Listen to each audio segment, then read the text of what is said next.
What's going on, everyone? Scotty White, World Combat Sports. Man, you know the name, play the game, and everything else is still the same. I want you to subscribe to the channel, pass the word during the holiday season, and keep the channel growing as always. You know what I'm saying? First of all, I want to salute everybody that's in the chat. And if you haven't showed up yet, it's all good. Whenever you get in the building, let me know. Let me know what's popping. So I'm not going to be on here too long. I just dropped in from getting some work done. But check this out. I want to talk briefly on Deontay Wilder responding to the JD's allegations. It's been said that, you know, it was potentially heroin or H-bomb or heroin, you know, that was on the ring apron like I talked about yesterday. He said JD's has been a clean individual, drug-free, never associated himself with anything of such. And he pretty much debunked it and shut it down. He's not out here to contribute to it, you know, like some people would like after his loss. But to be honest with you, that was a pretty easy one, because I'm pretty sure if it was drugs, the Vegas Athletic State Commission could basically do a thorough, you know, investigation and get this rectified. You know what I'm saying?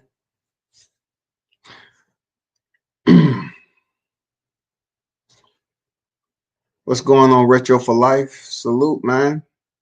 21 strong, salute. It's WCS, World Combat Sports. You know what I'm saying? What's going on, Rabbit? How you feel? Archer. Deontay Wilder needs to knock out Dillian White. Hey, you can't knock out somebody that's already asleep. You have to wait till he awakens from Alexander Povetkin and he goes through the doctor's examination to get ready for the next fight. Then and only then he will be able to accommodate you. But you can't go and step into another fight with the hardest hitter in boxing and expect Dillian White to be able to have any success. He'll get knocked out in shorter fashion than Alexander Povetkin. Guarantee it, people. Guarantee it. But the good thing is that JD's had, I'm not saying he pretty much had, but Deontay Wilder basically spoke on JD's behalf in this particular situation that's came out. And pretty much like I talked about last night extensively into the AM, this was a no-brainer, man. It's gauze, bro. It's gauze, period. You know, the Nevada Athletic State Commission can go and do all the damn stream. You know, they have the video saved on a server. They can go in there and look at everything. They can zoom in on it. They can do everything they want, man, if that in one way, shape, or form.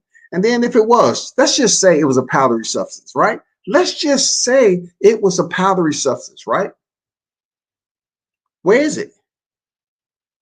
You have to find the packet in question, and it has to be tested. Just like the gloves, just like everything else that's being talked about, the water. In order for there to be investigation, there has to be some type of sample. It has to be. We cannot do the eye test from a distance and say that was heroin. There's no way we can do that. There's no way we can do that. We cannot go off H-bomb, heroin, as something we can look at and say that powdery substance is indeed heroin. So therefore, since it is, we need to take action. You can't do that. But we can look at some gloves and see if they fucked up. Absolutely. We can do that. I mean, because gloves are supposed to look a certain way, right? For competition, regulation. You know what it is, man.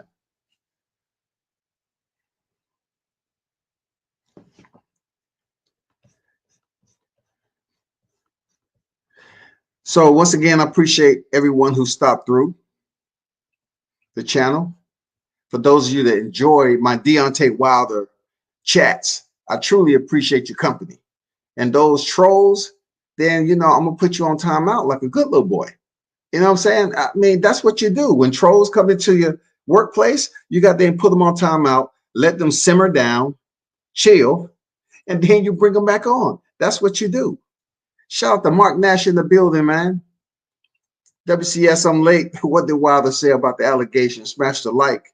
Who can match me on the super chat? Support good content instead of trolls. I appreciate that, man.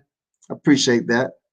And y'all be sure to subscribe to Mark Nash, man. He's doing big things, multi-talented, and really somebody that you may want to do business with if you're looking to enhance your YouTube channel. You know, certain things that you want to, you know, beautify around it, like thumbnails, intros, you know, endings and all that. Check him out, man. Dude got talent, for real. We was out today doing some media stuff. You know what I'm saying? That's what it's all about. I appreciate that time there, Mark. Real talk, man. Hopefully everything work out for you with that. Appreciate the donation too, my brother.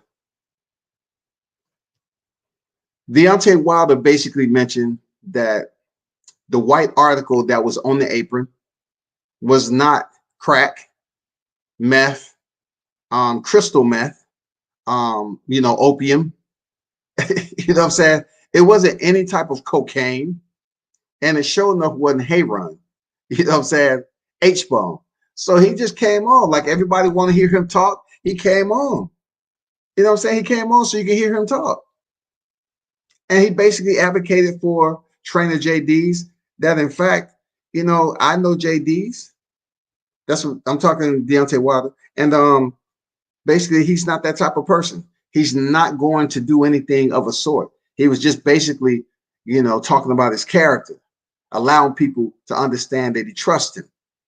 He believes in his character and integrity, and that wasn't anything but a gauze.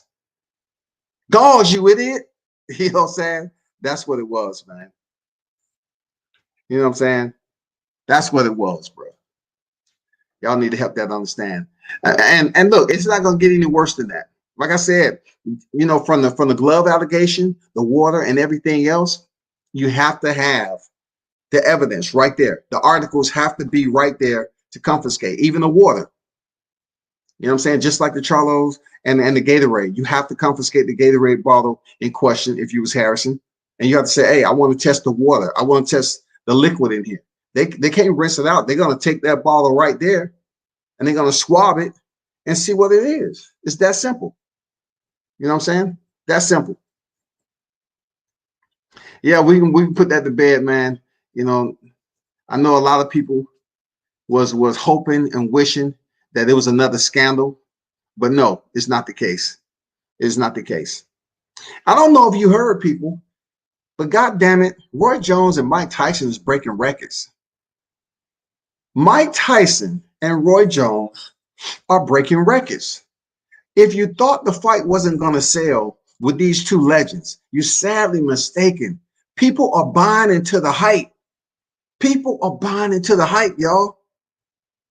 They are buying into the hype. You know what I just heard today when I was speaking to somebody that's close to the team, right? You know, both of them are getting a belt. They're going to basically deliver the belts in a way like they did Julio Cesar Chavez Sr. and Joey Archer. They're going to basically give the winner a size belt that reflect the winner. It's going to be probably a bigger belt and everything, much more nicer. And then they're going to give the secondary winner, the loser, so to speak. I don't like to say loser when it comes to legends, but the secondary runner-up, they're going to get a belt. You know what I'm saying? Of course, it's going to be much smaller and underwhelming, to be honest with you. But that's what I heard, man. And a lot of people are not understanding how Caesar Sr. and Archer went down. They was throwing some goddamn blows and nobody said shit about that. Like Senior was in there throwing some blows, y'all. He was letting his hands go. He was in there to prove a point. I still got it.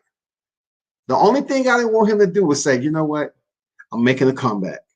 He did not say that, but he went in there and blessed us with, you know, a 50-year-old plus being active the way he was, being able to go in there and function as a boxer. With Mike Tyson and Roy Jones Jr., This is fulminating into something much more. The reason why I say that is because did you see the fight between Floyd Mayweather and Tenshin Nashikawa? He beat the brakes off that Japanese kid. It tied doing Masa. It tied. He was like, damn. Floyd beat the brakes off that dude from goddamn corner to corner, pillar to post. I'm thinking outside of Mike Tyson's 30-second clips, I want to say to myself, does Mike Tyson has more than a 30 to a minute clip of raw side-to-side lateral hook to the body, uppercut 12 o'clock up the middle? Does he have that square off in front of his opponents, like Roy Jones, and avoid those punches and be able to land a nice punch that's going to change the game in this exhibition bout? You know what I'm saying? And then not only that, it's supposed to be no knockouts, right? So if someone get dropped, what happens? Do they turn to the cameras and say, time out? Time out now. Do they go to the cameras and say, time out? And be like, hey, let him recover. Put an ice chip in his mouth. You know what I'm saying? Give him some of that smelling sauce. Give him some of that smelling sauce, okay?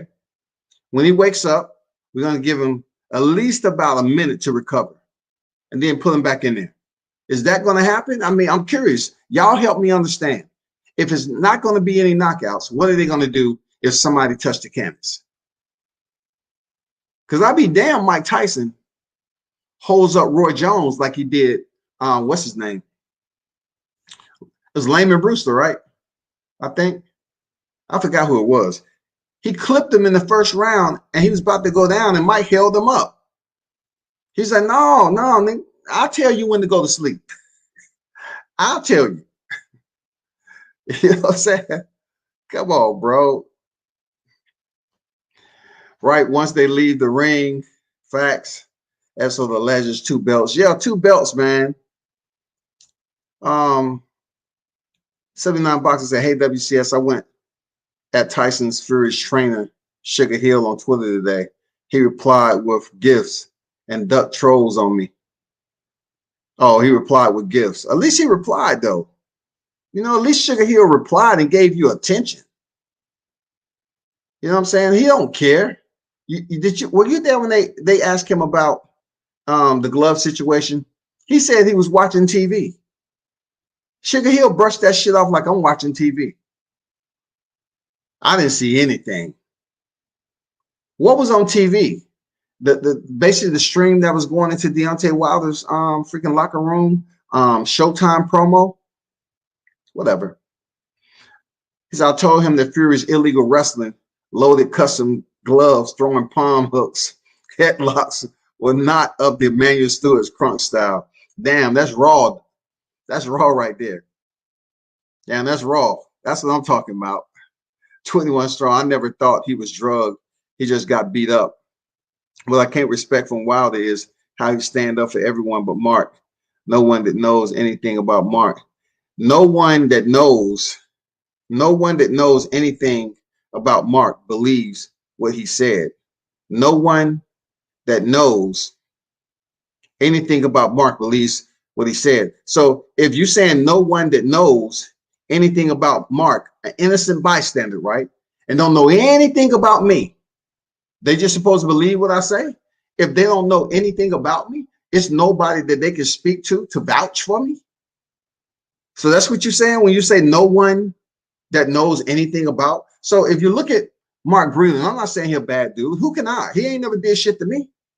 But basically what you're saying is no one that knows him can look at him and say he's done something bad. So that's what we got. That's what we have people in prison today that were serial killers. Because people look at them and say, oh, it looks so sweet. He wouldn't hurt a puppy. When he actually got puppies, you know, skeletons in his freaking basement, squirrels, rabbits, turkey heads. Come on, man. Like, only thing I'm doing as media is covering what was said. That's public record. I never fabricated anything about Mark. But y'all need to chill with the pity party. This is not the first time a trainer has been accused of anything in boxing. It's been plenty of times that fighters, trainers, and everybody else that's associated on the team, they go through some bullshit, y'all. You know what I'm saying? They go through some bullshit, let's be honest. But y'all, the ones that was sitting up here criticizing the shit out of his team, time he take a loss and fire Mark Breland, then y'all switch it up on him. Let me move this goalpost. Shit, this motherfucker heavy. Let me goddamn move this motherfucker all the way back. I have to change the goalpost now. Deontay got one blemish on his record, and he fired Mark Breland. Now we have to support Mark. The same person that y'all was saying that didn't teach him anything about boxing. Y'all say fire him. That was when Deontay Wilder was undefeated. Fire him. Mark Breland's fired. Not only that, the accusation of tainted water, I'm waiting for a rebuttal. I'm waiting for something to come back in resistance to say I'm filing legal action against the champ. If it's not going to happen, then what y'all got to stand on? Like I said, I go off the man's word. He haven't proven me any other way. I go off his word, his character, his honesty, and everything he stands for as a person. He haven't been, popping for drugs. He ain't a crackhead. He ain't out here beating his girl. You know what I'm saying? He actually started the sport for his daughter in the first place. So he's always been a father. He's always been a staple in his family. You know what I'm saying? All right, what's going on, Lawrence? What's good? Corey Sanders. Yeah, that's who it was. That's who it was. Appreciate that. Alexander, salute. Salute, man. Nowhere in Mark's career has never, ever been considered dirty. I'm not sure what that has to do with the statement at hand. So if I grow up as a person and I decide to do something that offends people, in order for me to get some type of condolences, right? In order for somebody to just say, you know what, we're going to look at him in a different way, even though it happens in the court of law sometimes, because people commit criminal acts. Is they the first time offender? They may have may have a lighter sentence, right? In this particular case, we really don't know the details, the fine details that's internal to the accusation. The only thing we can do is take Deontay Wilder's word. And like I just mentioned, if there is a problem, then I'm pretty sure Mark Breland has plenty of people like yourself that's willing to donate to his legal team. Donate to his legal team, the fund for his legal team. That's all you have to do. Just donate for him and his attorneys and make it happen.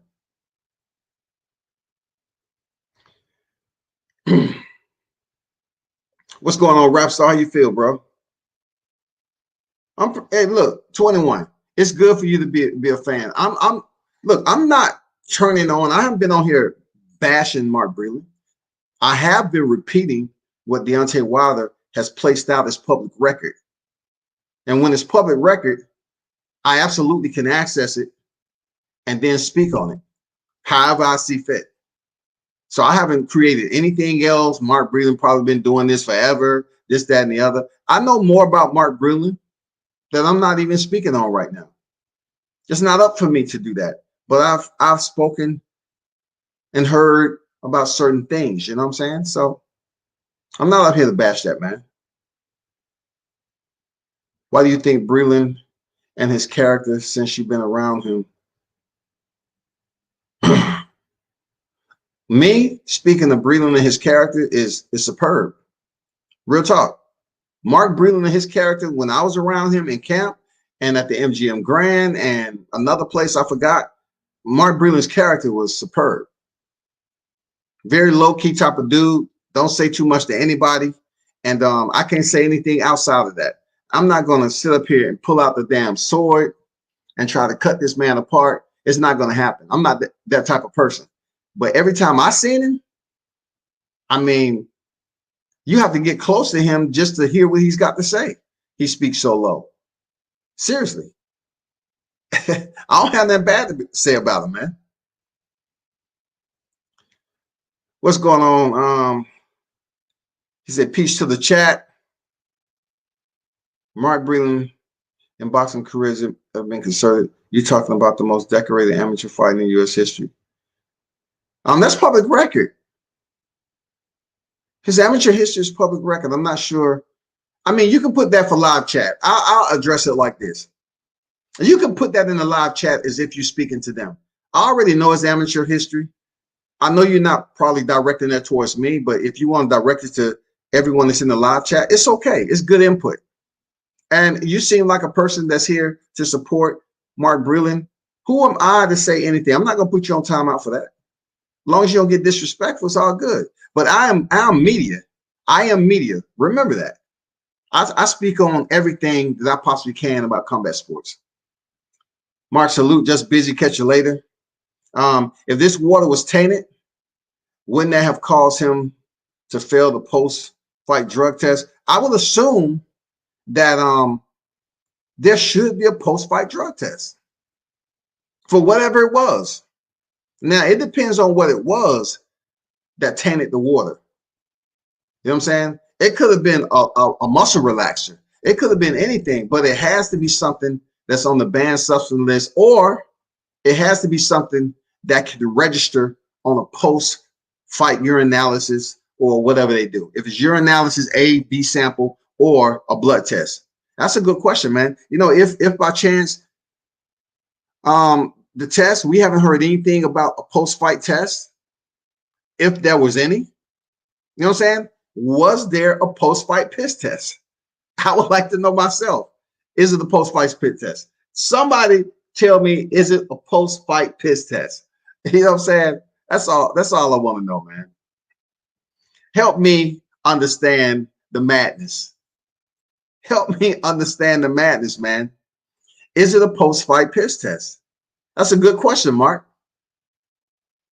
Is it a post-fight piss test floating around out there for us to grab some more content from, some more evidence? Is it a sample out there? Because we all know that Dillian White's B sample somehow, some way disappeared. It had no idea. I mean, from what I understand, Mark Blaine was nowhere in the area. I checked for David Copperfield.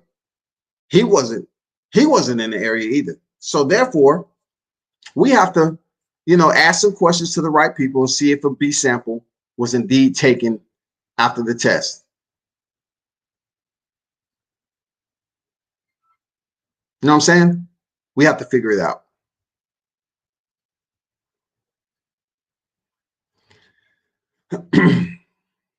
WCS lets you speak your mind. Just watch the Teofimo videos. Okay. The Teofimo videos on what? Let me know what you're talking about there, Alexander. What you talking about? Can both people be telling the truth? Wilder saying he tainted my water. Breland saying I didn't. How can both people be telling the truth? Well, the only way both can be telling the truth in this opinion say, hey, Wilder say he tainted my water. So basically saying, how could they both be telling the truth if Wilder is making an accusation directly at Mark Breland? And then Mark Breland saying, I didn't. So unless Deontay Wilder has any type of proof, which he says he's had proof, I'm going off his proof. I'm going off him saying he has proof that Breland spiked his water or contaminated his water. That's the only thing I can go on from the outside looking in. I can't tell you anymore. I just have to go off public record and what I hear from certain people on the team. And that's all I can go off of. But I'm not sure how I can answer that question because Wilder's accusing Breland and he believes it. And then Breland is saying, I didn't. One of them are not telling the truth. There's no way that both could be telling the truth. Michael Johnson, what's good, man? Michael Johnson, boxing talk and more in the building. Why would you drug someone with something that you can pop for? Good question. So that rewinds us back to this, right? We don't know what was in there. We don't know. We have no idea what was the substance that contaminated the water. We don't know, people. We can only sit up here and say, well, we think it's something. We think it's this. We think it's that. We don't know. That's what I want to find out. I want to see if it's somehow, some way that we can look at it, examine it, and something come out later in the media that we can find out if indeed if it was a muscle relaxer. What's that other shit that makes you all drowsy? And damn, what's that muscle relaxer they always give you? It's not Motrin. Damn, what's the muscle? It makes you all dreary and shit. It's not really a drug or whatever, but it's just a muscle relaxer. If anybody know, drop it in there. Drop it in there. I know I got some people that out here take muscle relaxers, every day, just so they can goddamn forget about yesterday. You know what I'm saying? What is it exactly? Damn, what is that muscle relaxer? That shit make you drowsy as hell. That's the question. What was in the liquid? And you know what? If we cannot find the bottle in question, look, that happened in February. It's no way, no how we can find that bottle. If that bottle was tossed in the trash in Vegas, you think they're going to have somebody go out there and retrieve it from the landfill? It's not popping like that. It's not popping. I'm going to be honest with you. It's not popping. Seriously. It's not popping at all, man. But what I want y'all to understand, let me ask you this. Do you all believe if the accused have any issue with it, whether it be Breland or Tyson Fury, do you believe they should take the time and take it to court? Do you believe they should take the time out and take it to court? Or when it comes to Tyson and Deontay Wilder, if they're in court, that means they're spending money, they have to follow through with it, and then that may interfere with them making millions or more dollars in 2021. So what's your take on that? Do you believe they should indeed take this to court? Because people keep saying that Deontay Wilder is saying this, that, and the other. Hey, the man has never been accused of lying. People don't like his bravado and persona, but they're not looking back in boxing at the people that you praise. You praise the ones that was the best trash talkers. Deontay Wilder can trash talk with most of them, with the best of them. Tyson Fury can trash talk with the best of them. But if we looked at the previous trash talkers, they're much better, in my opinion, than Wilder and Fury. Seriously, they're much better trash talkers.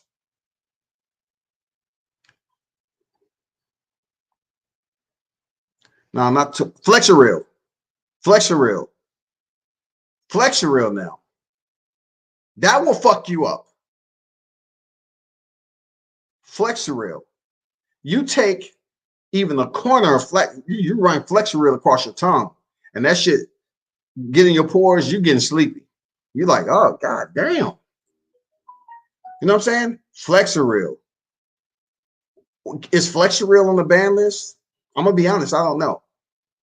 But I know it'll make your body, feel a whole lot different than it's supposed to. Hell yeah.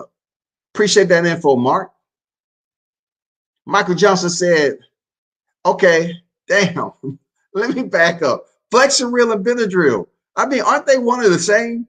Benadryl and Flexoril. Aren't they one of the same, though? I think I was mentioning Benadryl.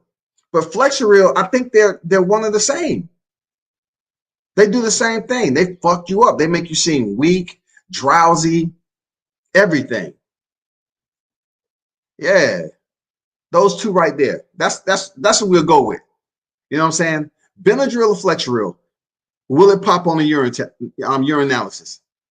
If it's Benadryl or Flexoril, will it pop on the urinalysis? Because listen, let me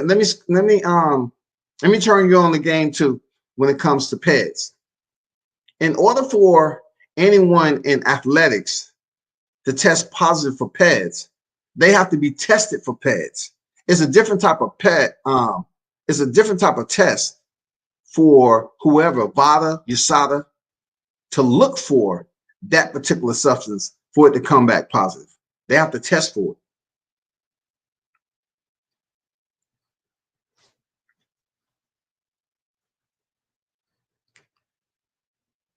Okay, Michael said no fight and then court. Hey, that makes all the sense in the world because we're talking about millions on top of millions for Deontay Wilder and Tyson Fury people. We're talking about millions on top of millions heading into this trilogy. Look, if they can't, if this trilogy cannot break records like Roy Jones and Mike Tyson is doing, as much suspense and intrigue that has basically swarmed for the trilogy. I mean, I'm talking about the anticipation.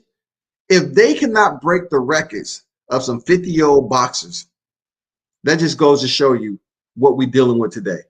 If they cannot go in there and break fucking records on a trilogy, on a damn trilogy that's full of scandal, full of controversy, if they can't just go in here and say, you know what? It's kill or be killed. It's kill or be killed.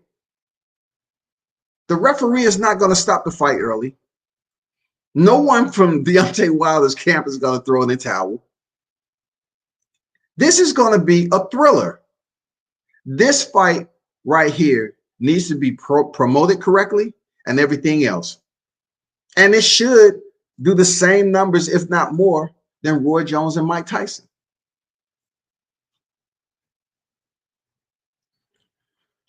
Could it be Wilder's more mad Mark for stopping the fight? I'm not a psychologist, even though I did study it a bit during one of my semesters in college. I would say this to elucidate your answer.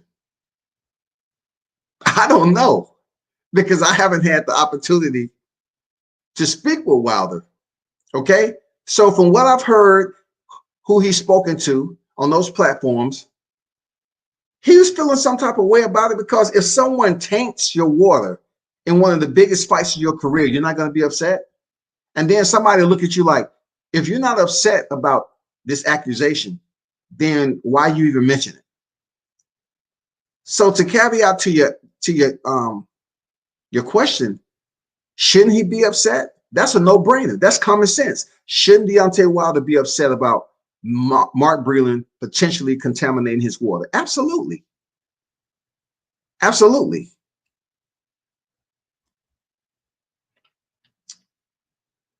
Tazadine will make collapse while walking on way stronger than Flexeril. No Benadryl is OTC. So that's what I'm thinking about. You know, Benadryl, antihistamine, Flexeril is a scheduled drug requiring prescription. So, once again, if that is a prescription-driven drug that you have to get with Flexeril, then that may potentially show up on your analysis. But if Benadryl, which is an OTC, I'm telling you, Benadryl will fuck you up. Benadryl, you can get enough Benadryl and put that shit in somebody's water, and they will feel like they on the goddamn X-Men. They will feel like old boy with the rubber arms. They say, shit, motherfuckers be reaching this shit. Damn, my arm all the way over there. It'll make you do some shit, man. I'm telling you. So I'm going more so with the OTC, man, over the counter. I'm going with the OTC. All right, cool. Good shit. Good shit. All right. Michael say, if Fury is guilty, he is done. Well, it's no way to figure it out. We want to know if he's guilty too, people. How are we going to figure this shit out? That's all I'm saying. How can we bring evidence to the table? Deontay Wilder said he has evidence. He has evidence. So one or two things are happening. He's going to wait for Team Fury or whoever to start court proceedings if they choose to. or he's just going to keep it to the right time. If he says has evidence, he has evidence. Who am I to go against it? Because to a lot of people, it seems like they're just shutting it down before they even absorb what he's talking about. Like you don't even want to give it any airtime. You're like, well, we don't like him firing Mark Breland, so I ain't got shit else to say. I don't want to hear shit else he has to say. I don't want to listen to him, look at him, none of that shit. I don't want to be in his presence. That's what a lot of people are saying. Deontay Wilder brings that out of people. That's power. When you get mad without really hearing or trying to hear someone, when you get upset and angry, I mean, I'm talking about you're genuinely upset. That person has power because you care. I'm not sure if you understand, but some of you, but in order for you to be mad at somebody, you have to care. You have to care about what they're talking about. Even though it might be fucked up, you have to care. And when you care, then you come back with a rebuttal and a retort. And you have to let it be known. I disagree with the fuck you're talking about. I believe Wilder has gotten a blood toxicology from the hospital and is holding it for court. Okay, if that's the case, that's 79 boxing. That's good shit. That's what I'm talking about. Now we getting down to the nitty gritty. If Wilder indeed was tested and he have a toxicology report from the hospital a day or on the night of or whatever, and they tested his blood and everything, and it came back abnormal, then therefore that's evidence that his now water was spiked. That's evidence. Salute that 79 boxing. Real talk. Fury trash talk is more funny than anything.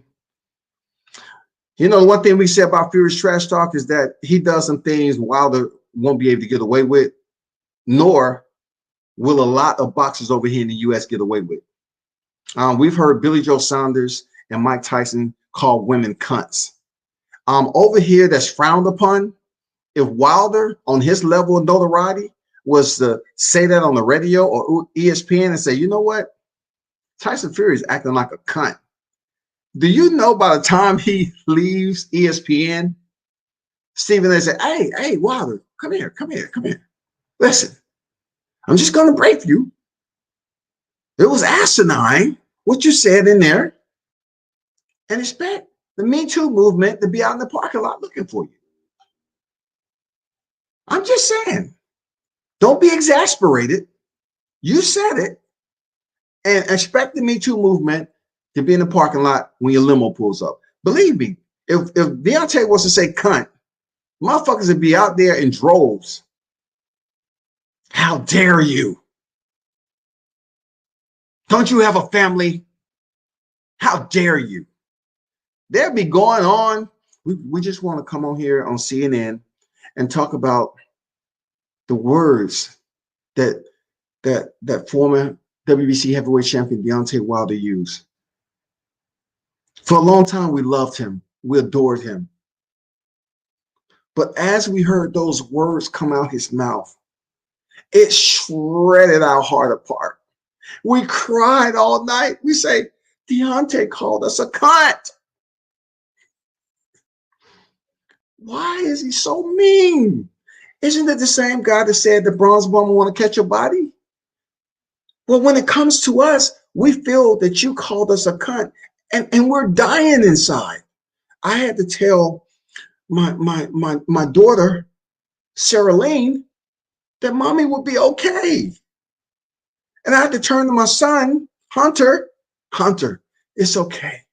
Mommy will be okay. That word has never sat good with women of America. Serious. They'll just be going in, man. They'll be trying to sue him for punitive damages, all that shit. But Tyson Fury, Billy Joe Saunders making videos on how to abuse women, that shit stays over there because the women over here are not that affected because Billy Joe Saunders is over there across the pond. So they don't give a fuck. They may get mad at it, of course, but they can't do anything about it.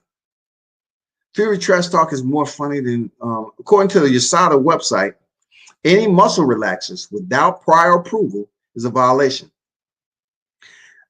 That's a good point. That's a solid point. My question is, will it show up on the test? You may not be able to use any type of muscle relaxers. Like you said, it's in violation. But does it register on the test? Does all that register? Like, if they get your cup of urine, is it certain things they just put in their sample? Boom, let's test for, muscle relaxers. Let's test for this type of pads, performance enhancing drugs. Let's test for this type of drug, crystal meth, cocaine, whatever the case may be, heroin. Let's test for that shit. Because it's not no one all. It's not like they put a dropper in there and they drop it and it tells you everything that's in there. They have to test on different damn samples. That's a good point, bro. Good point. Good point. Some folks just mad at the fact Wilder chose the white guy over the black guy. That's why some folks are mad at stupid drug baggy vids. Listen to Mike. Once again, with people being mad that he kept the white guy who was there since day one. Deontay Wilder kept the white guy that was there since day one, since he walked into the gym. Mark Breland wasn't there when Deontay walked into the gym. JD's was. JD's was there. So people can get upset all they want. You know why? Because I really am exhausted over the years coming from the South. A person in march and protest, been there, done that, right? You have people that always talk about Black Lives Matter, and I always say, what about black boxers matter? Does black boxers matter? Because I see so many times, too often, that we have people that look like me, blacks, dogging out other black fighters. You have black media dogging out other black fighters. Now, I have spoken in a certain way about fighters. It's just, reporting or whatever. But you've had individuals that absolutely denigrate other black fighters. But yet, George Floyd take place. And we have a situation which is absolutely horrific, right? A slow, steady death in front of millions, right? And people are out here looting. They're going crazy. They're standing up for justice. You know what I'm saying? Martial law. They're going out here defending something that was just a travesty of injustice and racism. No one will tell me different.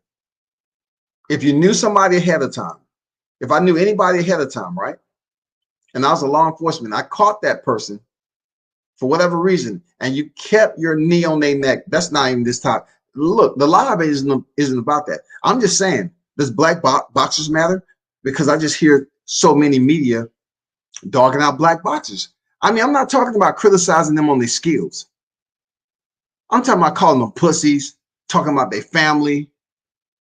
You know what I'm saying? Just absolutely being disrespectful, heavily disrespectful. You know what I'm saying? That's all.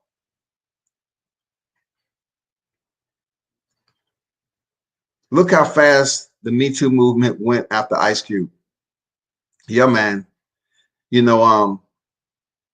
live in a different era where we have these microcosms of groups that are formed and sponsored by unknown entities. You know what I'm saying? Just like a lot of people don't know how the BLM is sponsored.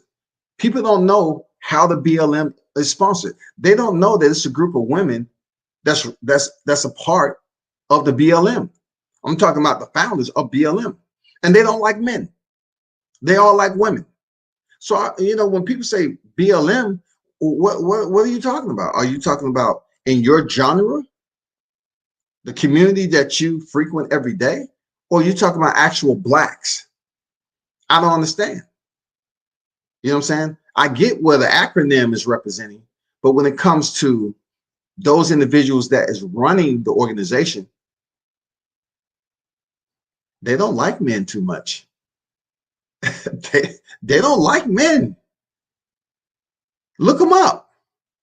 Look at the person who funds the BLM. It's a white guy. It's a white dude. So you got to be careful about the Me Too movement, because you have microcosm communities out here of individuals that band together, just like it's debate class in high school, debate groups or whatever, drama, theater, all those little groups that we used to have back in high school. They have them this day and time, and it's easy to form. If you get enough scorned, angry women in a group who can relate to what the actual direction is supposed to be, then you will have a successful freaking movement. Ladies, this is Me Too movement. I want us all to go around the room and tell your story. I want you to give as much details as you possibly can. If you were struck upside the head, let us know. See, you get women that are basically trying to get out of the situation of feeling that way. So when Ice Cube said what he said, he probably didn't think too much of it. He probably didn't think too much of it. But they found Ice Cube as an easy target, and that's why they went the direction they did. He'll survive. It's evidence that he was drugged, but not who drugged him, right? Like I said, he has evidence. He being Deontay Wilder. You have to look at it that way, 21. You asking me if I don't report it as if what you just asked me, he has evidence that he was drugged, but not who drugged him. We don't know. He says he has evidence on the entire, I'm talking about the entire situation, the entire encapsulation of what he's accusing Tyson Fury and Mark Breland for. He has evidence.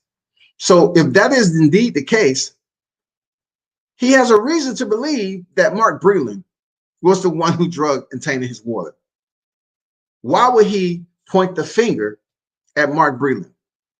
And look, he's consistently staying to the script. He's consistently unwavering. He's consistently staying on the surface with the same narrative. So what am I to say? What am I to say? I mean, you can be a friend of Mark Breland. I'm not an enemy of Mark Breland. I'm just reporting. Y'all have to understand that. I'm media. I'm speaking on current topics, previous topics that are ongoing in the media, and it deals with boxing. That's why I hope Deontay Wilder and Tyson Fury is able to step in the ring in 2021. Because if you're looking at the Roy Jones and Mike Tyson breaking records with PPV, if indeed it is valid, because the media can be the most deceptive tongue that you ever listen to. The tongue is the sword to life and death. And we all know the media can get out here. Hey, they breaking pay-per-view records. If they really want to hype up the fight, and there's enough people that have the money behind the scenes to donate to these media platforms, these mainstream big-time media platforms, they can put out some shit like that. Just like they put out that Gervonta Davis did like 225,000 PPV buys, or 250, 225 up to 250, when he did lower than that. If the media, which if anybody over there wants to basically exacerbate anything dealing with numbers, the media is the way you do it. However they can do it. I'm not saying somebody, grip and grin, under the table handshakes, you scratch my back, I scratch yours type of shit. But $49.99 main event, Mike Tyson, older than Roy Jones, and then the co-main event. You know what I'm saying? Nate Robinson and Jake Paul. Ugh. I salute to Nate Robinson, okay? But Jake Paul, A part of me want that fade. You know, a part of me wants that fade with Jake Paul and his brother Logan. They just out here making all these videos, and once again, they haven't did anything except jump the line. Jake Paul and KSI was able to jump the line of boxers that have worked a motherfucking whole career to headline a card. And these cats go in there and make more than some boxers haven't even made in their entire career. Smart. And then you have Badu Jack. Hey, whether this fight is going to mean anything in his career or not, so be it. You know what I'm saying? But my main concern is the judges, Chrissy Martin, Vinny Pazienza, and Chad Dawson. That's my concern. I just want to know, you know, how much of an effect or how much of an influence are those scores that they're gonna bring in. I think round for round, they're gonna score round for round, from my understanding. So they're going 8 rounds, 2 minutes per round. I want to know how much that's going to influence the people. And then when they get to the decision, just say, for instance, Roy Jones, he's had the best, you know, he got the best of Mike Tyson. It was some moments in there where the old Roy Jones came out and he was touching Mike Tyson up. Is it already a winner? A predetermined winner before we get to the final round? Is it a predetermined winner? If the fight goes the distance, is it already a predetermined winner? That's curious. I'm curious, man. Is it?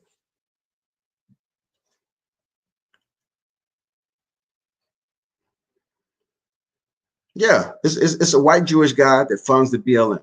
And a lot of black people don't know that unless they really pay attention to it. Unless they really, truly pay attention to it. And I don't want to make this a BLM because I don't support the BLM, to be honest with you. I don't support it. But I did go to several protests when they was protesting in the A, and took some pictures. I went with the political officials. I mean, I'm talking about the men and women who was dressed. It was hot. It was blazing. They were sweating, but they walked. Them women was walking in them 1-inch heels. The brothers had suits on with the towel and shit. Man, they was walking the streets, dog. You can't say I witnessed, man. I saw who was out there. I really don't know how to feel about this fight. Well, let me help you out there, SB90. If you don't know how to feel, check this out. Most of boxing fans, if you surround yourself around boxing fans, wherever you are, right? I'm pretty sure someone in that group of yours, they're gonna mention, hey, SB, you get in the fight. Everybody's gonna be up here. Hey, you get in the fight? You get in the fight? Who get in the fight? Are you have some company, man? Hey, I'll bring over some Lay's chips, man. You know what I'm saying? Man, I'll bring some wings. Somebody's gonna be talking about this fight because it's the curiosity of the fact that Mike Tyson only has one freaking gear. Then Roy Jones Jr., one of the most innately gifted boxers, fast, Mr. Hook. You know, it comes down to what the curiosity is all about. Both fighters have been knocked out in their career, but they're much older now, past their competitive prime, stepping back into the square in what is portrayed as an exhibition bout. But goddamn it, the rules have changed. Now it's a winner and a loser. Now you're going 2 minutes to benefit this, probably someone like Mike Tyson, who has his own weed dispensary and all that, and he's steadily smoking. But he's losing weight and he's in shape aesthetically. But we don't know how the lungs are. We don't know what type of condition of the lungs. And then Roy's been out since 2018, a much shorter window than Mike Tyson. And he's been training fighters. So I want to ask, What did Mike Tyson get dropped?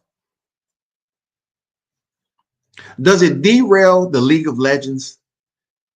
Does it send it into a wall? Should we call Triple A? Hey, we got a tow. Yes, Mike Tyson. We need a tow today. Yeah, he's still out. Bring some smelling salts, and some ice water. Yeah. I mean, if Mike Tyson gets dropped, and it's worse than the night of Buster Douglas, do you think they're going to be able to carry on with the League of Legends? We truly don't want to see Riddick Bowe. We don't want to see Riddick Bowe return to the League of Legends, man. We don't want to see Riddick Bowe return to the ring, period. Now, who I have biasness toward, I'm not going to lie, people. You know who I have biasness from down here in the A. You know it. That's Evander Holyfield. It was a time when Evander Holyfield was coming out with his videos, and they look a little shaky. I was like, Evander, you know, you look like you're 60. You're running down the street jogging, you look a little jerky. You look a little stiff. But then Antonio Tarver was training him. You haven't heard too much of it. I'm thinking Evander's still training, and I do believe after this fight, wherever the next League of Legends bout is going to be, it's going to include Evander Holyfield. I think so. Because why would Evander Holyfield come out and train and get our attention, and he's not on this card? He must, you know, just like they postponed this fight from September to November. I believe Evander Holyfield may be on the next League of Legends card. Don't quote me on that, but I think somewhere down the line he's going to fight somebody. Now, that's my favoritism, Evander Holyfield, real talk. But it's another dude that's talking about coming back to boxing. Me and him are the same age. He's in tremendous shape, y'all. And his mother and father used to corner him. Who is it? Who is it? His mother and father used to corner him at the same time. Who is it, man? Hardcore boxing fans know what it is. Come on, man. Who is it? Hardcore boxing fans know. Who is this guy? He looking crazy shape right now. His mother and father used to corner him. He was one of the lightest to contend in his weight class. Who is this guy?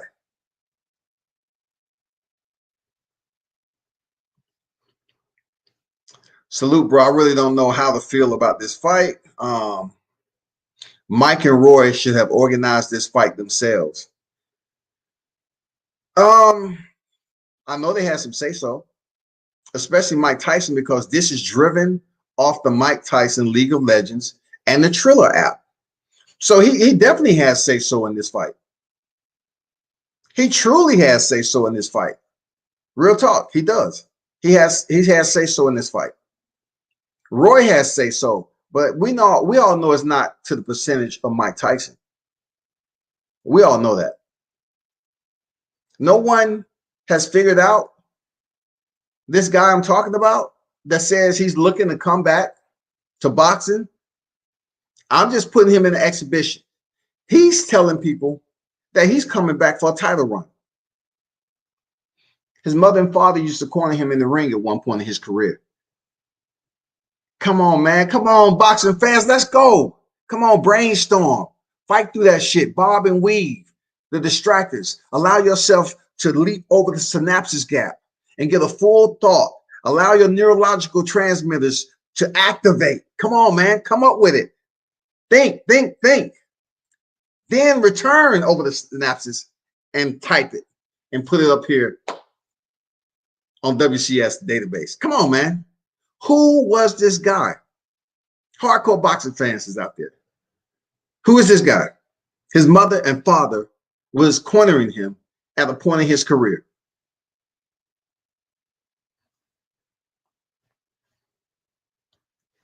Ten, 9, or 8, 7, 6, 5, 4, 3, 2, and 1.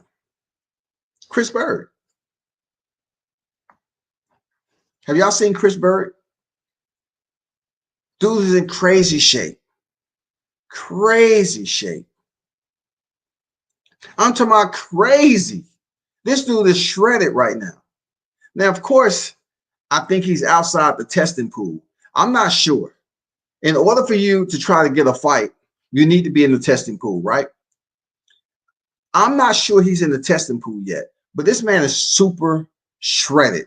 He's in shape aesthetically, physically, you know, from the looks of it, he fit the part. Even though he's 50, I think 50 plus years old. He wants to come back to boxing. Not come back to boxing and do a Julio Cesar Chavez Sr., not do a Mike Tyson Roy Jones. He's trying to come back for a title run. He says he feels great. And look, I don't doubt that he feels great, right? To a point. Because I know you have to feel fucked up to have that small a percentage of body fat at your age. Oh man, I know you wake up in the morning, you're like, oh, I just want to eat a motherfucking glazed donut. I want a goddamn a blueberry muffin and damn vanilla latte. I want to eat a spinach feta wrap. You know what I'm saying? I want a southern freaking egg roll. I mean, it's just so many things that he doesn't even have a fight yet, unless it's on a regional level. But for him to wake up, I have to say he probably sitting at about 4%, 4% body fat, 4 or 5%. His shit, and don't have a fight. That's tough. Because in order for you to maintain that, you have to moderate your water and you have to stay extremely disciplined with your nutrition. For him to be that shredded out of having a fight and maintain it in case they give him the call, I'm going to assume that he's in the testing pool. I'm going to assume that he's ready to step in there, testing and everything. You know what I'm saying?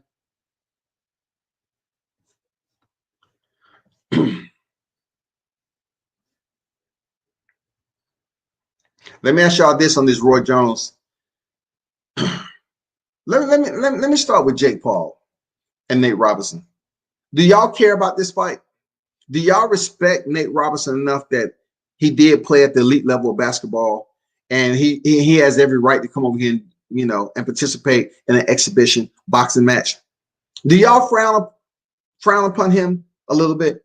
You know what I'm saying? Are y'all upset with him a little bit less than you all are with Jake Paul?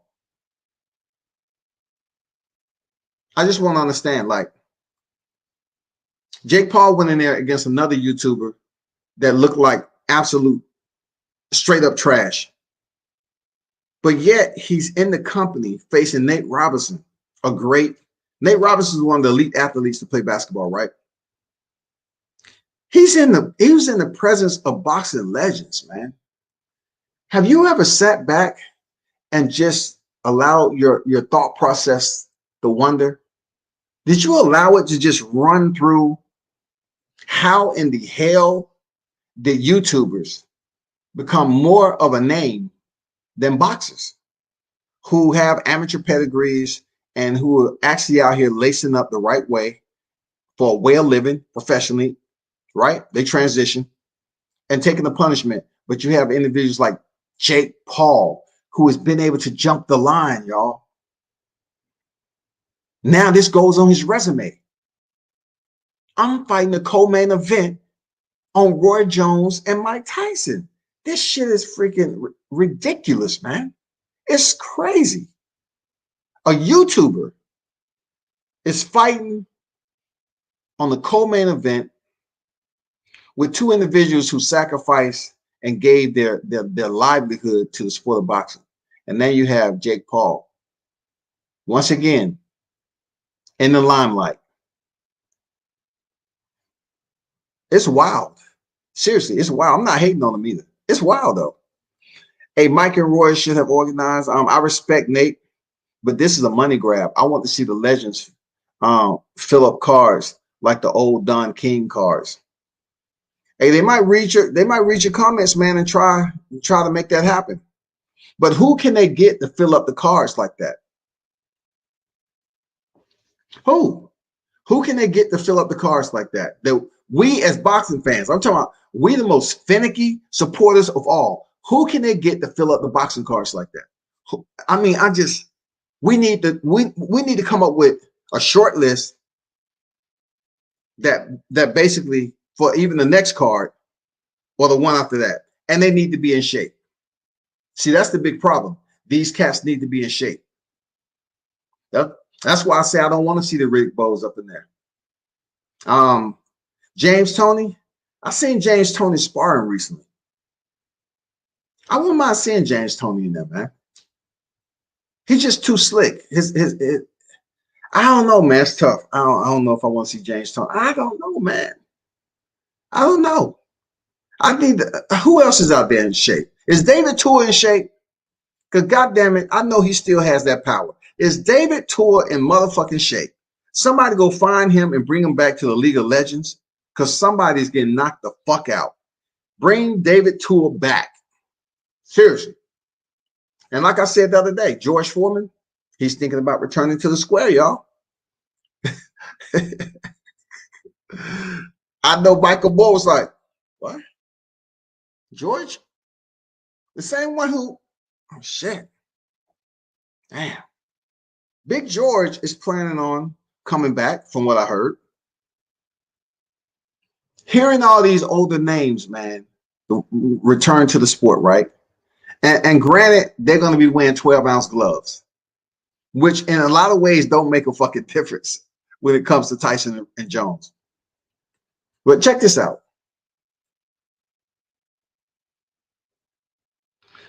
Does old, antiquated fighters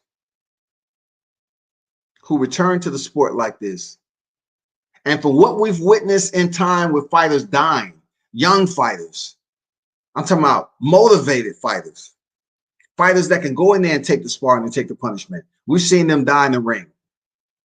RIP, right?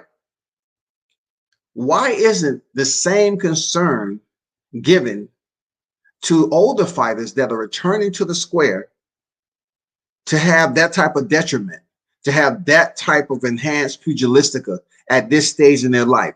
Why aren't people up in arms and decrying these old fighters that's coming back just because they pull out an IG? Say, for instance, Julio Cesar Chavez Sr. He put out that video of him hitting the bag. The bag doesn't hit back. It doesn't. So why isn't the boxing community gathering, getting together, and saying, you know what, this is not good? Does it pinch you just a little bit to say, boxing need to change so much to start giving fighters some type of retirement stipend? If you are boxing up to a certain amount of years, let's say 12 to 15 years, I believe from a fighter's amateur, not all fighters does amateur, but I'm just saying, from the time they go from amateur to professional, and just say they're professional for 12 to 15 years, I truly believe it would be cool and beneficial for them and what they put into the sport to receive a residual retirement stipend. I think that's fair. But also I look at it in this way too, this perspective. Boxing is so huge that you can have someone that's in the sport for 12 to 15 years and barely fight. Because we all know the less you fight, the easier it's going to be for you to somewhat come back and get approved for a medical license. Because your suspension kind of goes off what happened in your last fight. So if you fighting soft touches, let's just say a person fights soft touches for, twice a year for 12 to 15 years. Do they rate a stipend, or do you have to accredit a certain number of fights within that 12 to 15 years in order to receive a retirement plan.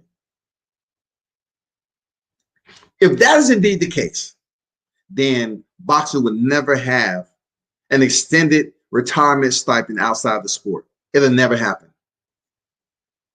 It'll never happen unless they put some criteria and some mandatory guidelines, bullet points up there that these fighters have to meet in order to qualify for a retirement stipend. Absolutely.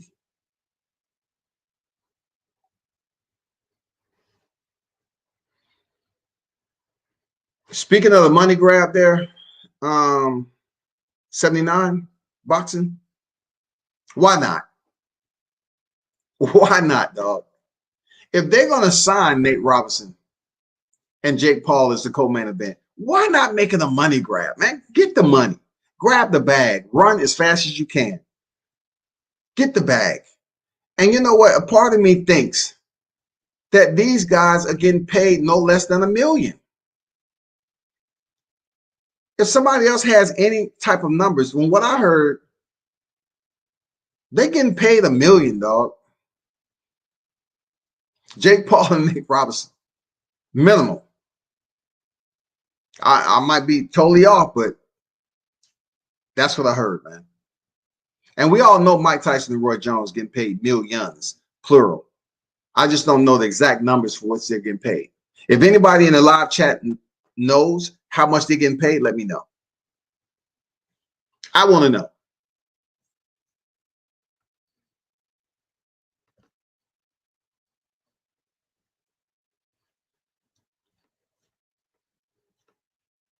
You got Badu Jack, who's the second fight on the card. He's out here overlooking his opponent. You know that he's fighting this weekend. He's looking forward to a rematch with Jean Pascal.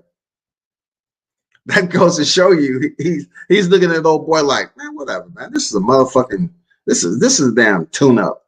This is a step over fight, not a step up. This is a step over. It's a difference. A step over, you're not even really caring about anything. You know you're gonna go in there and clean it and move on. You know what I'm saying?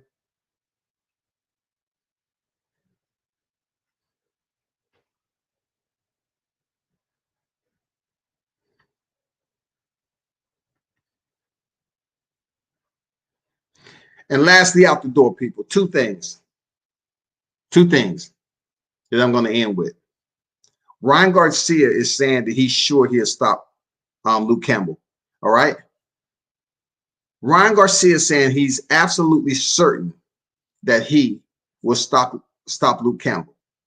And I'm glad he's speaking like that, because in that division, closed mouth won't get fed. You have to trash talk. These fighters need to understand that the media is going to trash talk with them. When they trash talk, the media is going to trash talk too. So fighters have to know that building up a fight has extended down here to the mainstream media. So hearing Ryan Garcia say what he's saying, I like it. I like him saying he's going in there and stopping Luke Campbell. If he's able, look, Ryan Garcia is saying that Luke Campbell won't make it out of 3.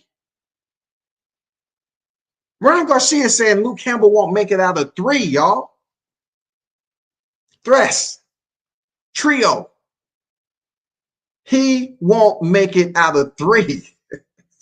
Ryan Garcia on his shit. Ryan Garcia is saying Luke Campbell will not make it out of 3 rounds with him. So, in comparison,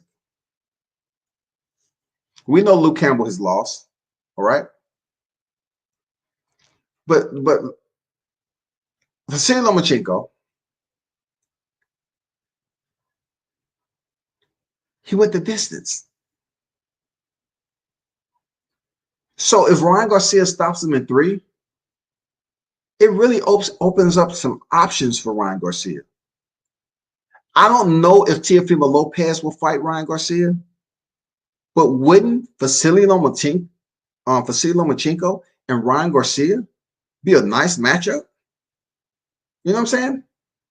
You're probably saying to yourself, nah, you got Devin Haney out there. We do.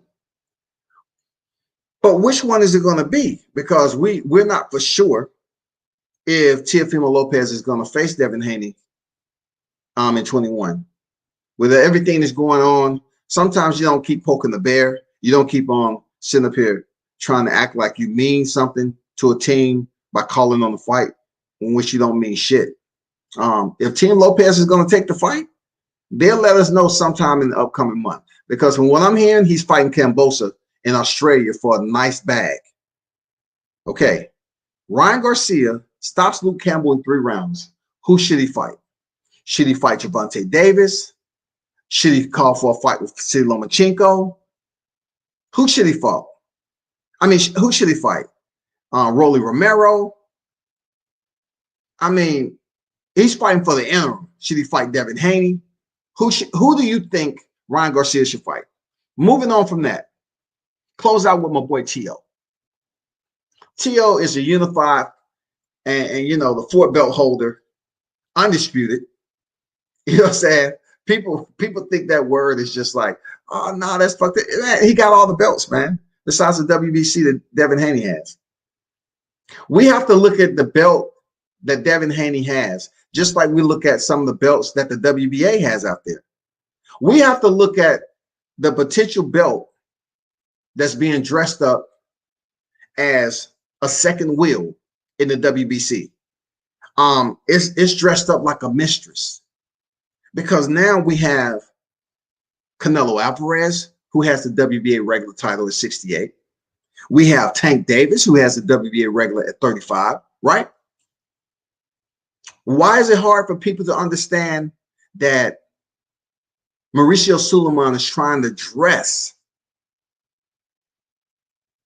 up that WBC, the previous WBC world title, like it's a mistress to the sanctioning body?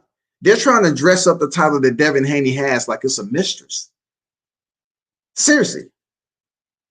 And people need to understand, if it plays out to what I'm hearing, that he's going to basically place a franchise belt in every division, then we're going to be looking at the WBC belt that Devin Haney has, just like we do the WBA belt. We're going to look at it in the same light without even freaking losing one freaking breath.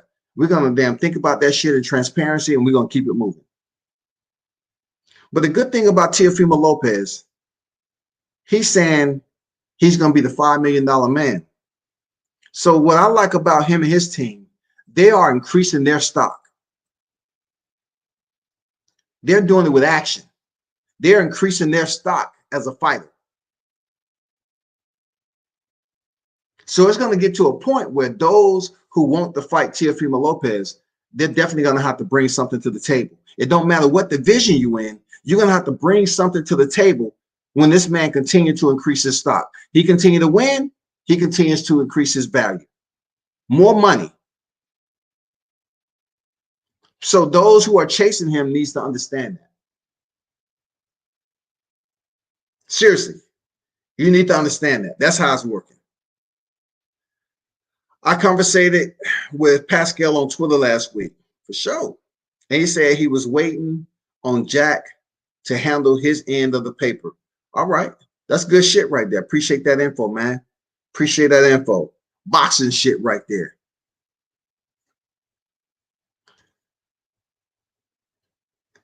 Um, 79 say, I had to straighten my eyes up a little bit. So 7 Mike, 3 Roy. I'm not sure what you're talking about. The fight's supposed to be 8 rounds. So let me go back and count. Let's see, 7, 8, 9, 10. So 7 plus 3 equals 10. So what are you talking about, 79 Boxing? 7 Mike, 3 Roy. Is it just me? I may not be understanding. Is it a 10-round fight now? Because for what I heard, it was an 8-round fight, 2-minute rounds. Just so this fight would not be able to be registered on their box rec, because it doesn't meet the standards within the regulation for this fight to go on their box rec. See, I was explaining to somebody, right, that the reason why Conor McGregor and Floyd Mayweather was able to go on Floyd Mayweather's record, because it was just like a boxing match. What they was able to do, people, was allow you to see what happens on the regional level. This shit happens all the time. It happens all the time, especially a fighter who is already fighting, competing professionally in another sport. It's easy for them to come over to boxing. They can have no boxing skills, but they have the IQ of pugilism, of combat sports. So Conor McGregor and Floyd Mayweather fought with the same regulations as a boxing match. That's why he was able to put that on his record. The reason why he wasn't able to put it on his record with Tenshin Nashikawa, because that was an absolute mismatch when it came to weight, and it was a bona fide exhibition bout. Floyd wasn't nowhere the weight of Tenshin Nashikawa. So you can't go overseas like that and fuck off with, exhibition bout, and that man's damn weighing 40, 50 pounds less than you, and you go whoop his ass and say, you know what? Rocky Marciano ain't got shit on me. Rocky Marciano don't have shit on me. You know what I'm saying? I got Tenshin Nashikawa on my record. I got freaking Conor McGregor. And now I'm waiting for Khabib to make a Magomedov. Man, come on. I will give Conor McGregor this. He was able to come over here. But anyway, he was able to get the bag. But give it up to Teofimo Lopez for doing it the right way. And, building up his price tag, building up his stock in the sport of boxing. I like that. I really like what he's been able to do in the sport and continue to grow, because you need to make as much money as you possibly can while competing, while your body is that way. Because you look, these boxers don't know if they're going to get injured. They don't know if they're going to suffer something that's detrimental to their health in the ring. So just say, for instance, you cannot be cleared medically to compete to a certain period of time. During that downtime, either you have to find a second job, a third, and you have to wait till you can get medically cleared on how long the doctor say you have to stay out the ring.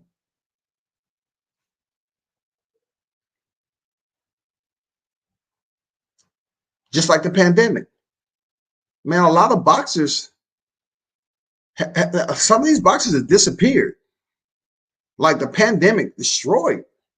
They wasn't able to make a dollar bill. Some of these boxers got destroyed during the pandemic.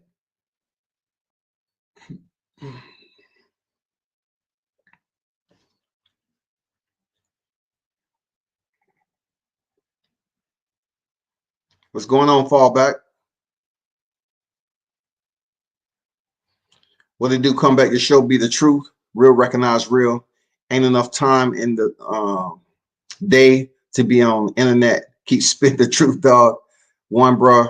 Hey, one to you, man. Appreciate that, Fallback. Thank you for pulling up, man. The purse. Oh, 70-30. 70-30. I got you.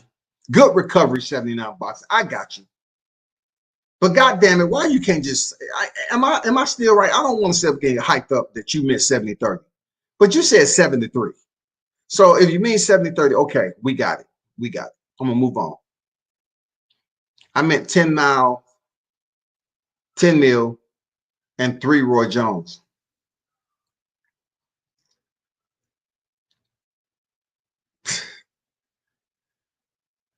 $79. Are you already feeling good before Thanksgiving? Because you said 7 and 3 Roy. Now you say 10 mouth and 3 Roy. So either one or two things are going on. You got that Patron in you. You got that Patron, you know what I'm saying? Nice and warm. You know what I'm saying? Or you might be driving. Whatever the case may be. I'm going to leave it at that. You know what I'm saying? You might be driving. You really can't pay attention. A lot of people on the street right now. I get it. It's all good, man. It's all good, bro. It's all good. I appreciate the input. Real talk. Pamper Bob not giving Lopez $5 million minimum. This brother called him Pamper Bob, man. So what the fuck y'all be saying about me, man? I'm in my 50s. Y'all saying Pamper Bob. God damn. The man wearing a diaper already? Shit. If he's not paying Bud like that, I can't see it. Well, let's separate that. 79 boxes. Let's separate the elephant in the room that's been going on. From what I'm hearing, Bud say he's staying with Top Rank. Well, let's separate this shit, right? He said if Bob Arum is not paying Bud, then he's not going to pay Teofimo Lopez that amount of money. All right. This is one area that is easy. Teofimo Lopez is leaps and bounds above Terrence Crawford when it comes to self-promotion. Leaps and bounds. People want to see Teofimo Lopez get on there and call Facility a bitch once, twice, 3, 4 times. They want to see Teofimo get in front of the mic and talk his shit. No hesitation, straight to the point. We don't see Terrence Crawford promoting himself. That's old news. Terrence Crawford do not promote himself. So when you don't promote yourself in this era, people are not going to talk about you on social media and YouTube and get up to a point where more people are going to tune in and see Terrence Crawford. But with this guy right here, Teofimo Lopez, damn good self-promoting. I'm talking about very good in front of the mic. That's why he'll get that $5 million. Because he promotes himself. He promotes himself, people. Real talk. Come on now.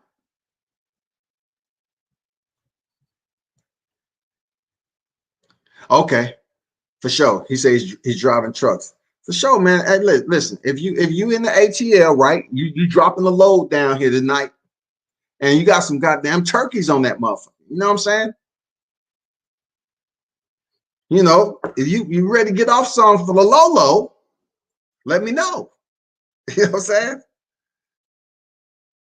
Because people are gonna be cooking, still cooking tonight, tomorrow. That's just the way it goes, man.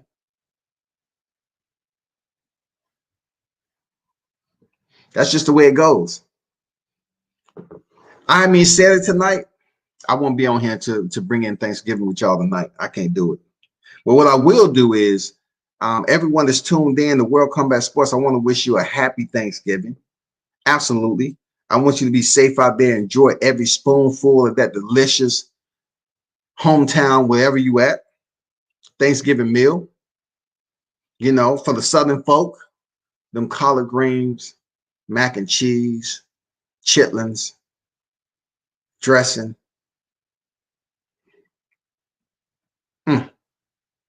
Turkey, ham, chicken too, sweet potato pie, pumpkin, red velvet, blueberry, chocolate, muffins, sweet tea. Be careful about that sweet tea though. You got to throw the cabbage in there. You got 2 greens. Even snap peas, you got to put the snap peas in there too. According to where you at, collard greens, snap peas, cabbage, no peas. Anybody bring some goddamn peas out on Thanksgiving, they need to be locked the fuck up until the entire day is over. And then they need to go through a 5-day quarantine because obviously they weren't in their right mind. COVID had to be fucking with them to cook some peas on Thanksgiving and say, go ahead, kids, dig in now. The kids like, what the fuck is that right there again? What food is this? It's some peas. No, they need to be quarantined after that shit. Fuck that. Serving peas, and not to mention down south, the potato salad. If you ever walk in someone's house tomorrow and they have raisins in a potato salad, raisins, you should take action. Seriously. Don't hold back. Just politely say, who can I just ask who made the potato salad in here? And the draw them in, you might want to have some on the spoon a little bit, right? Who made this potato salad and with the raisins in it? Yeah, the raisins. Oh, you did? You pick up a glass of water, Make sure some ice cubes in there too, because what you're about to do, you want to make sure they get the you know the gist of why you did what you did. So you walk over to them and you say, "Were you the culprit who attempted to serve this potato salad with raisins in it?" And when they nod their head, you hit them with the damn glass of water. You splash them with it. Pop! You wear them. You make them wear that glass of water with ice cubes, everything. And then you give them a lecture. You say, "Don't you ever, ever, another day in your life make potato salad with raisins in it. You are disrespecting the women who have put time and effort in potato salad for you to fuck it up and turn it into a goddamn laboratory experiment. Do not put raisins in that, because what it do to certain people of older age, right? They eat the potato salad with the raisins and they go to fuck to the bathroom and take a shit. Now, not only did the chitlins have your home smelling like shit, you have the bathroom all fucked up because you put raisins in there with mustard. Let me know the last time that raisins go with mustard. Mustard, mayonnaise, potatoes. You know what I'm saying? Raisins don't go with that type of food. You don't eat raisins and say, "You know what? Let me dip those raisins in that mustard and mayo." No, your ass going right to the toilet. And you're going to be shitting out a whole turkey. Slabs of ham. You just ate a motherfucking full plate and a half. This shit's all in the toilet. All because somebody wanted to make some potato salad with raisins in it. I'm being absolutely serious. So therefore, back to it. I want everybody to have a happy Thanksgiving. Enjoy yourself. Get that food. If depending on who house you go over, you might be able to get a takeout. Most of the time, it doesn't happen. But if you're smart, you get it ahead of time when nobody's looking. You get over there early, you get the damn plate, get the takeout, you take it to the car and put it in the trunk. Put it in the trunk. It's nice. It's nice and safe in the trunk. And let's not forget last, banana pudding. The banana pudding.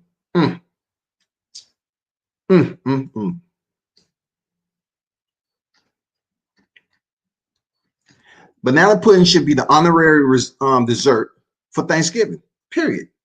Banana pudding. If you're not already halfway asleep by the time you eat banana pudding, then your meal is not Thanksgiving. Like when you drink that tea with that sugar in it, you should get what is called the itis. When you sit up here and say, "Oh shit," you start getting sleepy, and then you go out there and sit on the sofa in the corner so you can lay your head over like this, and you take a motherfucking nap. That's what the iced tea and goddamn turkey and gravy, ham, mac and cheese, collard greens, cornbread, all that shit, chitlins. You know what I'm saying? That shit gets you tired. You get that itis. When you go to sleep, you wake up, you feel good. Dessert over there, banana pudding, all that shit. You really packing in about 10,000 calories on Thanksgiving, believe it or not. Especially here in the South. You packing on some motherfucking calories. But the good thing about it, this how you don't feel as guilty when you are somewhat of a person who watches their weight, right? Before you go over there and you eat or whatever, all you have to do is buy a gallon of water. So some people, they eat Thanksgiving meals and then they just want to sit around like the taste on their tongue is going to take away from the meal. No, you've already eaten. Just go in there and drink about 15 to 20 swigs of water so it help break down the fatty acids of that. You know what I'm saying? Let's do that. Make it happen. You know what I'm saying? Just make it happen. That's all you got to do. Just drink that water, help break down the food that you have on there. You know what I'm saying? I mean, that you have in your body. help it break down and reduce the transit fat. That is the secret. The hardcore secret, I'm not even going to promote it. The hardcore secret to Thanksgiving, I choose not to put that out there because people might take it the wrong way. But I've seen it happen. I know people who do it. It's called a laxative. I'm serious. It's called a laxative, people. Some people are that crazy about their weight. They'll go over here and eat the food, and they'll take a laxative and say, fuck it. You know?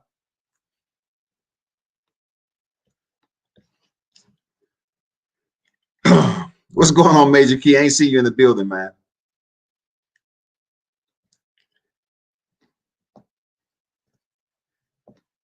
Thanks for the extra needed attention in the building too. You know what I'm saying? The kids are out.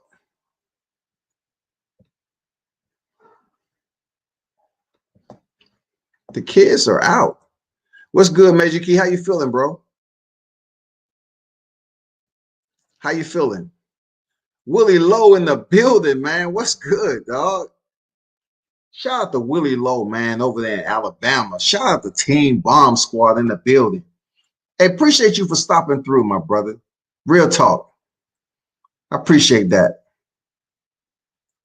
Appreciate y'all for pulling up and stopping through, man. I know y'all gonna have some damn Thanksgiving dinner over there in Alabama for sure. I know y'all gonna be eating real good over there, man. That ain't anywhere close to not being the truth. But yeah, man, y'all enjoy yourself over there in Thanksgiving, you know. Sweet tea, lemonade. That's really the only two beverages that should be there that's suitable for kids. All right. The next beverages is called adult beverages, which they can range from anywhere, you know, from dark to light. You know what I'm saying? From dark to light. You know what I'm saying? You can take your time, however you want to mix it. That's what it is.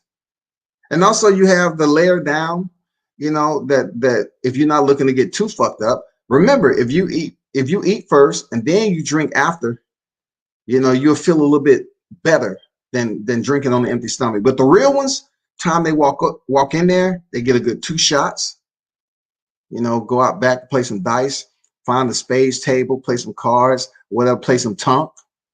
You know what I'm saying? Get a spades game or tunk game going, you know, make some money, make a little money on some bets and whatever. But that's how it usually go down, people. I'm serious. You know, you get a good 2 shots, boom, boom, get right before the food is cooked, shoot some dice, play some cards, whatever. Hobble gobble. Yeah, man, Willie Lowe in the building, bro. Appreciate you pulling up, man. He said, not me, I will be at the fights with Ndongo. Oh, shit. Who's Ndongo fighting tomorrow, man? Who? They having a fight on Thanksgiving? Damn. Oh, tomorrow night. So you have to weigh in tomorrow. Damn. You know what? Why am I asking you that? Let me find out for myself, man. Who is he fighting? I'm curious. I heard a name, but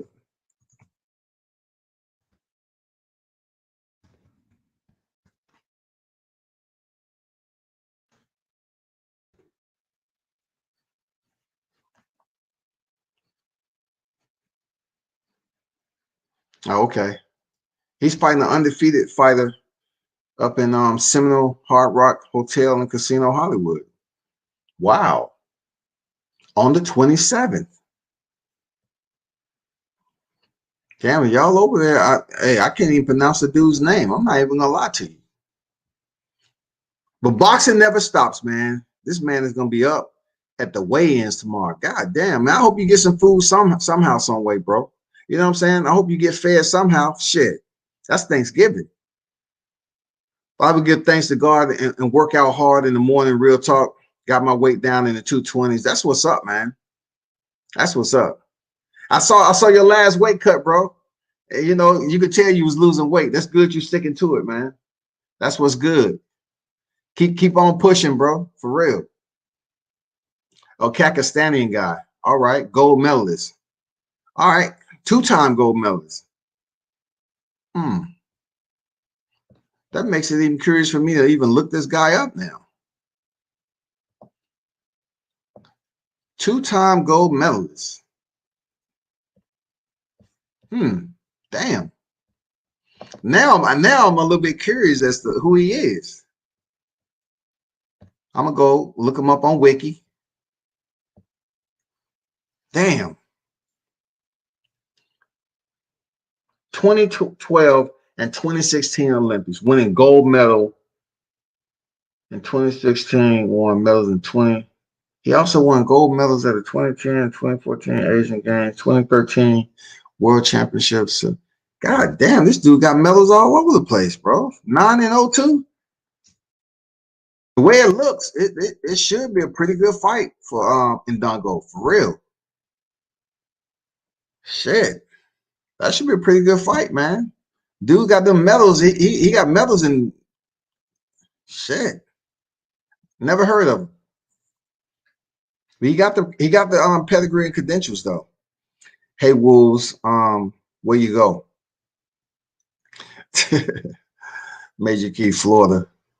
I just came off a 2-week fast, so I only eat once or twice a day. So now I'm just controlled water only. I don't drink sodas or drink like that. I'll tell you this name. Let me go back. I'll tell you his name. Hang on. Okay. Man, that's crazy. What we got? We got some we got the battery that's going out over here. Let me the battery going out in my second view. You know what I'm saying? Trying something new and shit.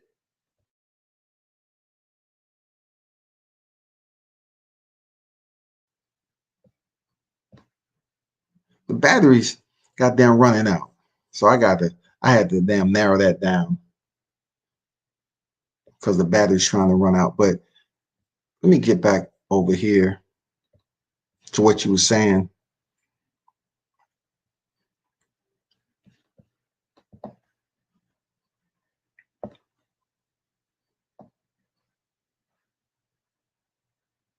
Okay, it's all good. I appreciate that, Willie. Said you had to smash the like button. What's good? For real. If you're in the building, man, smash the like button. I appreciate everybody who stopped through. Once again, man, it was a work day before Thanksgiving. Went out there to collaborate skills, media, how you put it, media cachet or media tools with Mark Nash. We're gonna make some shit pop, man. Taking what he does, being multifaceted, what I do, as far as videography, and also being able to take still shots and stuff like that, and all the other stuff that goes along. We was out here doing collaboration today, and doing some drone footage. I appreciate using his drone, but yeah, you're gonna see some shit pop for real. Y'all need to check him out for if you need a logo or anything like that, man. He's legit. He's seriously talented, man. He got his own music. I know he's been working on intros and outros for freaking channels. He's working on logos for some channels out here. Yeah, dude is talented, y'all. Y'all should check him out, man. But we definitely gonna be bringing some shit y'all way. Real talk. We're gonna make that shit happen. And be sure to tune in his channel, Mark Nash, and man, subscribe to him. Also, I appreciate the ones that's pulling up the World Combat Sports, showing love, man, especially during the weekend. That's what it's all about. Will I be on here tomorrow? I don't know, man. Thanksgiving to me is okay. It's all about the food. I really don't indulge heavy